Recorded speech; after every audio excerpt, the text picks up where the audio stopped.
जैसे ये धीरेन्द्र शास्त्री। अब सवाल ये है कि मैं दावे से कहता हूं इसके पास कुछ भी नहीं है, कोई शक्ति नहीं है। मैं उसे ना चैलेंज करता हूं, चैलेंज यहाँ लाइव में। आप सभी को जय मसीह की और मुझे पूरा विश्वास है आप सभी परमेश्वर के नाम में आशीषित होंगे। तो दोस्तों, आप इन बाबा को जानते ही हैं जो कि हमेशा हम मसीह लोग को टारगेट में लेते हैं और हमारे खिलाफ कुछ ना कुछ झूठा आरोप लगाते हैं धर्म परिवर्तन का। और यहाँ तक इन्होंने कुछ दिन पहले ही हमारे हालेलुया शब्द का भी मजाक बनाया था। और ये हमेशा कुछ ना कुछ अनाप शनाप हम मसीह लोग के बारे में बोलते हैं। और यहाँ तक इन्होंने परमेश्वर के दास को भी चुनौती दे दी थी कि कोई भी परमेश्वर के दास बागेश्वर धाम का सामना नहीं कर सकता है। जिसको लेके दोस्तों, परमेश्वर के दास जिनका नाम सुखपाल राणा जी है और वो पंजाब में परमेश्वर की सेवा करते हैं, जिनकी मिनिस्ट्री है सुखपाल राणा मिनिस्ट्री, जिन्होंने किस प्रकार से ये इस चैलेंज को लेके इन्होंने अपनी राय रखी। तो दोस्तों, आप इस वीडियो को पूरा सुनिए, उसके बाद फिर हम बात करते हैं। जैसे ये धीरेन्द्र शास्त्री।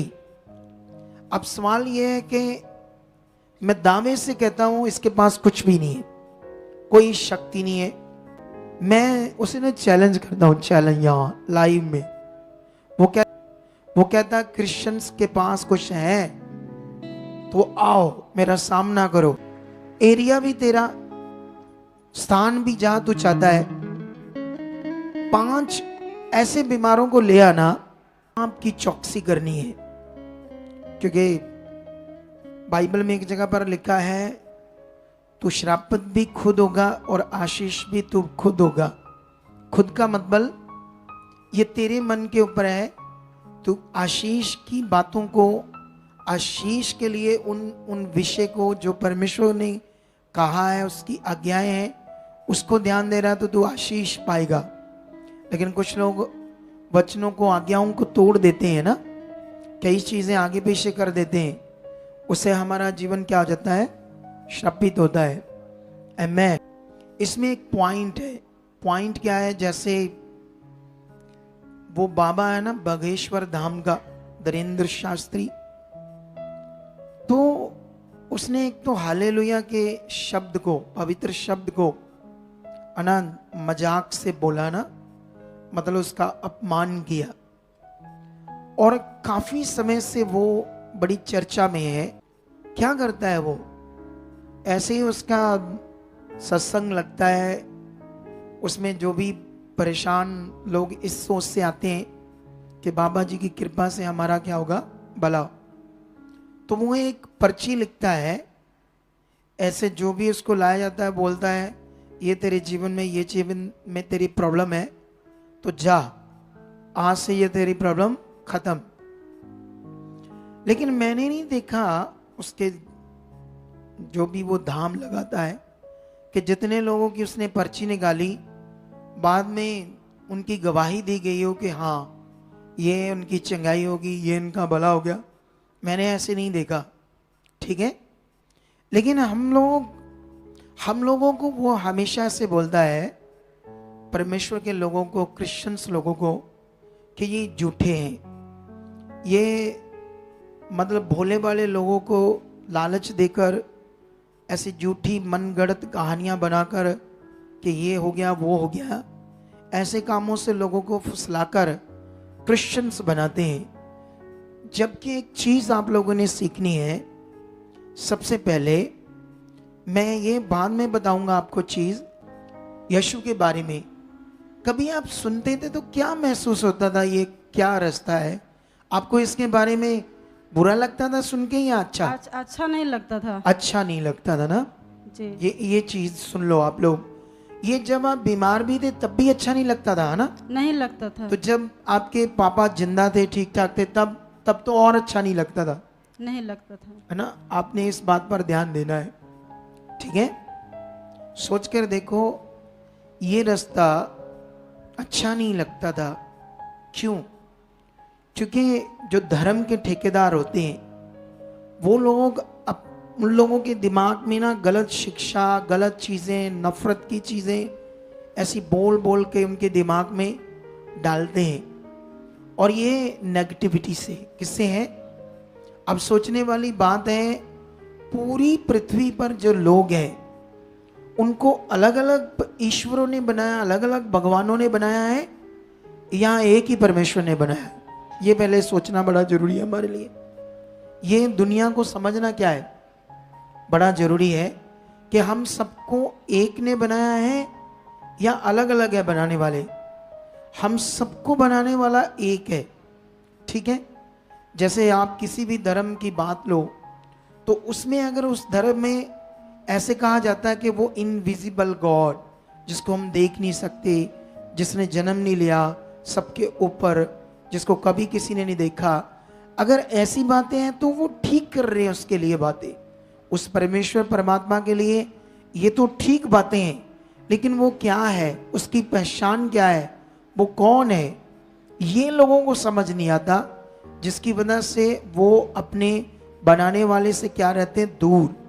और जो अपने बनाने वाले से दूर रहेगा उसकी ज़िंदगी, जैसे इन लोगों की ज़िंदगी इतनी बुरी, 2000 किलोमीटर दूर से, ये ऐसा नहीं कि इधर प्रार्थना करवा कर गए तब ठीक हुए, ये ऑनलाइन ठीक हुए। ना कभी मैं मिला, ना मुझसे बैठे, ना टीम से बैठे, परमेश्वर ने इनकी जिंदगी में ऑनलाइन काम किया, सोच कर देखो। और ये इतनी दूर से क्या करने आए यहाँ, अपनी टेस्टमनी देने आए, अपनी गवाही को देने आए कि वो सर्वशक्तिमान परमेश्वर ने हमारे जीवन को भला किया, बदला है। अभी आप कब से देख रहे हैं यीशु मसीह से, कब से जुड़े हो? 1.5 साल से। 1.5 साल से। अभी आप इस मिनिस्ट्री को कब से देख रहे हो? 1.5 साल से देख रहे हैं। अच्छा, 1.5 साल से देख रहे हो ऑनलाइन? जी। और ऑनलाइन आपका छुटकारा हो गया ना? जी। तो सोच कर देखो परमेश्वर की ताकत।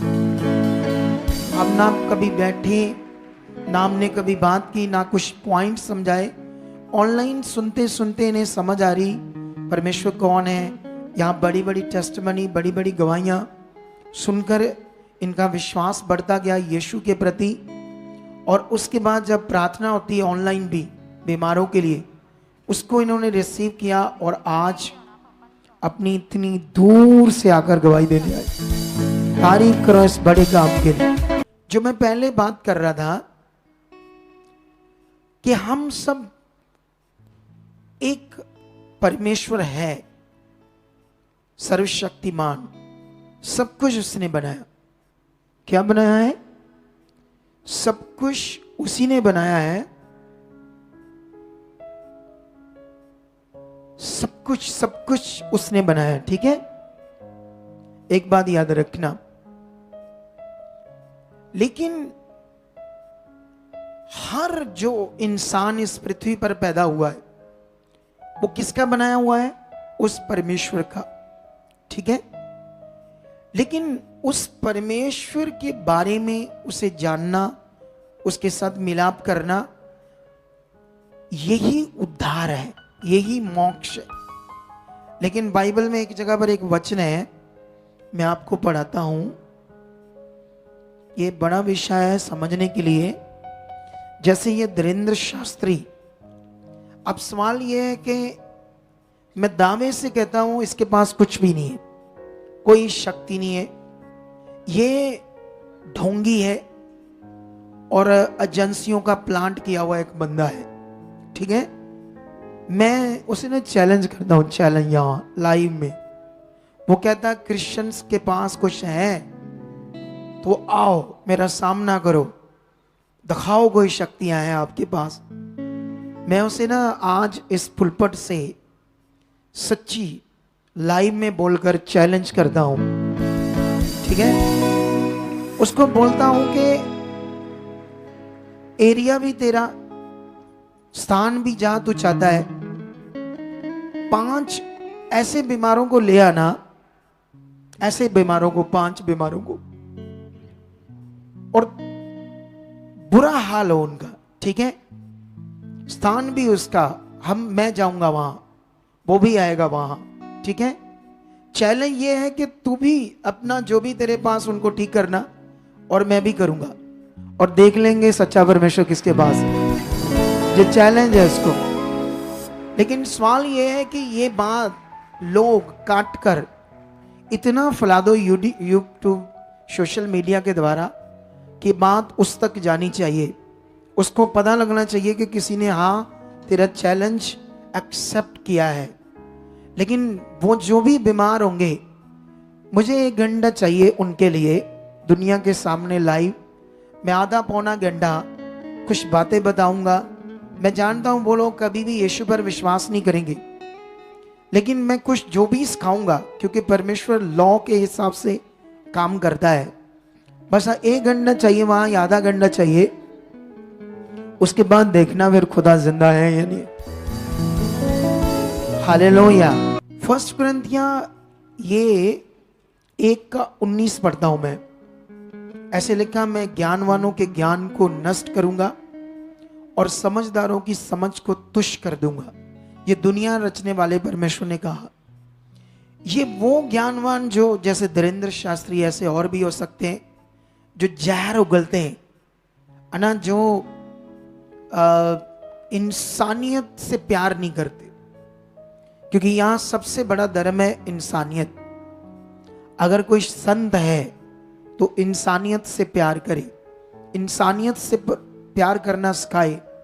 लड़ना झगड़ना ये बातें नहीं, क्योंकि एक दिन सब मर जाएंगे और न्याय होगा। ये नहीं पूछा जाएगा तेरा धर्म क्या है, तू हिंदू है, तू सिख है, तू क्रिश्चियन है। ये तो मतलब ही नहीं कोई है। मतलब तो ये है सिर्फ कि तूने इस शरीर को लेकर, जीवन को लेकर परमेश्वर की इच्छा में क्या चला। तूने इस पृथ्वी पर कितना गलत किया, कितनी चीजें रॉन्ग की। अंडरस्टैंड, हमारा न्याय होगा। जो परमेश्वर को नहीं जानते उनके कामों के हिसाब से न्याय होगा, और जो परमेश्वर को जानते हैं उनके सारे, यीशु मसीह ने हमारे पापों से क्या किया, प्रायश्चित किया। आप कितने भी पापी क्यों नहीं, जब आप यीशु मसीह में आते हैं सारे पाप क्या हो जाते हैं, क्षमा हो जाते हैं। हालेलुया। तो दोस्तों, आप लोगों ने देखा कि किस प्रकार से सुखपाल राणा जी ने बागेश्वर धाम को चैलेंज किया, और उन्होंने यहाँ तक कह दिया कि तू जहाँ बुलाएगा वहाँ मैं आऊँगा, और 5 बीमार तू लेके आ और उसे तू चंगा कर, या तो फिर मेरा परमेश्वर से चंगा करेगा। और इससे खुद ब खुद साबित हो जाएगा कि किसका परमेश्वर चंगा करता है। और दोस्तों, आप लोगों को पता ही है कि हमारा जो परमेश्वर है वो जीवते परमेश्वर है, और हम जीवते परमेश्वर की संतान हैं, जो कि यहाँ नहीं वो स्वर्ग में है। और परमेश्वर हमेशा अपने दासों की हर परिस्थितियों में मदद करता है और हमेशा अपने दासों के साथ रहता है। और दोस्तों, आप लोगों ने कई सारे बाइबल में वचन को पढ़ा होगा जिसमें किस प्रकार से परमेश्वर ने अपने दासों के साथ उनकी हर परिस्थिति में मदद की है, और उन्हें दिखाया है कि वो सच में जीवित परमेश्वर है, और कई सारे ऐसे अद्भुत काम भी किए हैं। तो दोस्तों, इस वीडियो के बारे में क्या कहना है, अपने सुझाव कमेंट में ज़रूर देना। इस वीडियो को ज़्यादा से ज़्यादा शेयर करना, और हमारे वीडियो को लाइक करना, और इस प्रकार की वीडियो देखने के लिए हमारे चैनल को सब्सक्राइब कर देना। आप सभी को जय मसीह की।